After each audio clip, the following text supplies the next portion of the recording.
ఏదైతే కూటమి ప్రభుత్వం ఏర్పడిన తర్వాత ఎన్నికలకు ముందు ప్రజలకు, సామాన్యులకు, పేదలకు అనేక హామీలు ఇచ్చి వాళ్ళ అధికారంలోకి వచ్చిన తర్వాత ఆ హామీలు నెరవేర్చక ఈరోజు పేద ప్రజలందరూ కూడా నడి రోడ్డున నిలబడి ఏడుస్తూ ఉంటే దాన్ని అడుగుతున్నటువంటి ప్రతిపక్షం మీద కేసులు పెట్టి ఆ నాయకులను అరెస్ట్ చేయడం గత కొద్ది రోజులుగా చూస్తూ ఉన్నాం.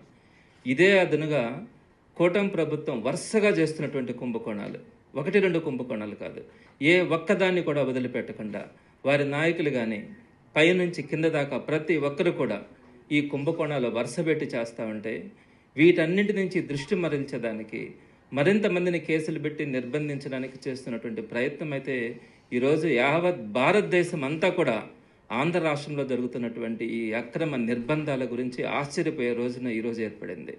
మీరు గమనించుంటారు, సాక్షి పత్రికలో కూడా గత కొన్ని రోజులుగా జరుగుతున్నటువంటి ఏదైతే ఈ స్కామ్స్, కుంభకోణాలు జరుగుతూ ఉన్నాయో వాటన్నింటి గురించి సాక్షిలో రావడం కూడా జరిగింది. అనేక పత్రికలు, అనేక ఛానల్స్లో కూడా వరుసపెట్టి వస్తూనే ఉన్నాయి. అదేవిధంగా కూటమి ప్రభుత్వంకి సంబంధించి కూడా కొన్ని ఛానల్స్ ఉన్నాయి. కావాలంటే వారు ఆ పత్రికల్లో కానీ ఆ మీడియాలో కానీ వారు ఖండన చేసుకోవచ్చు. అయితే ఈ రోజున ఏం గమనించాం, నిన్నటి రోజున కూడా పత్రికా సమావేశం ఏర్పాటు చేసి జరుగుతున్నటువంటి కుంభకోణాలన్నింటినీ కూడా వరుసపెట్టి వైఎస్ఆర్సీపీ నాయకులు చెప్తా ఉంటే వాటన్నింటినీ కూడా ప్రజల దృష్టికి తీసుకెళ్తా ఉన్నారన్న ఆలోచనతో ఈరోజు ఉదయం నుంచి సాక్షి పత్రికకు సంబంధించినటువంటి ఎడిటర్ ధనంజయ రెడ్డి గారిని వారింటిలో నిర్బంధించి వారింటిలో సెర్చ్ చేసి ఎక్కడ కూడా మనం చూసుండం. ఒక లీడింగ్ పత్రిక, ఒక లీడింగ్ మీడియా సంబంధించి అతన్ని నిర్బంధించి వాళ్ళ ఇంట్లో సెర్చ్ చేసి ప్రతి అణువణువున గాలించి చేయడం అన్నది ఈరోజు మనం గమనిస్తూ ఉంటే ఎక్కడికి వెళ్తా ఉన్నాం. అందరం కూడా ఈ పెహల్గాం దుర్ఘటనని భారతదేశంలో ఉన్నటువంటి ప్రతి ఒక్కరే కాదు, ప్రపంచంలో ఉన్నటువంటి ప్రతి భారతీయుడు కూడా ఈ పెహల్గాం దుర్ఘటన జరిగినటువంటి తీరును చూసి అందరూ కూడా బాధపడ్డారు.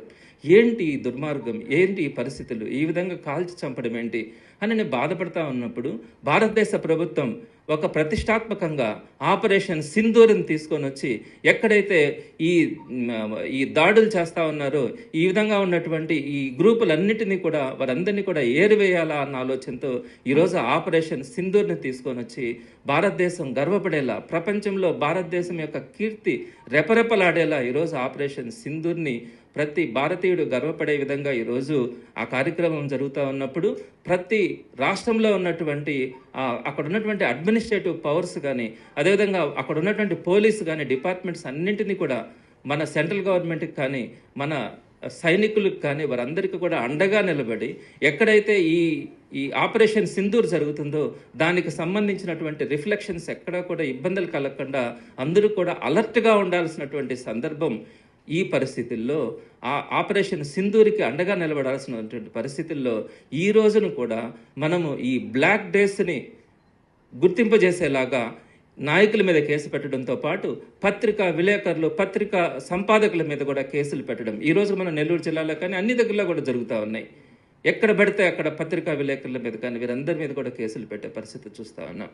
సో ఇది చాలా దురదృష్టకరమైనటువంటి రోజులు ఇవన్నీ కూడా. ఆపరేషన్ సింధూర్ ఒక పక్క జరుగుతూ ఉన్నప్పుడు ఇక్కడ స్థానికంగా లీడర్ల మీద కానీ పాత్రికేయ మిత్రుల మీద కానీ కేసులు పెట్టడం అత్యంత దుర్మార్గమైనటువంటి ఇష్యూ అని చెప్పి మీ ద్వారా నేను ప్రజలందరికీ కూడా తెలియజేస్తా ఉన్నాను.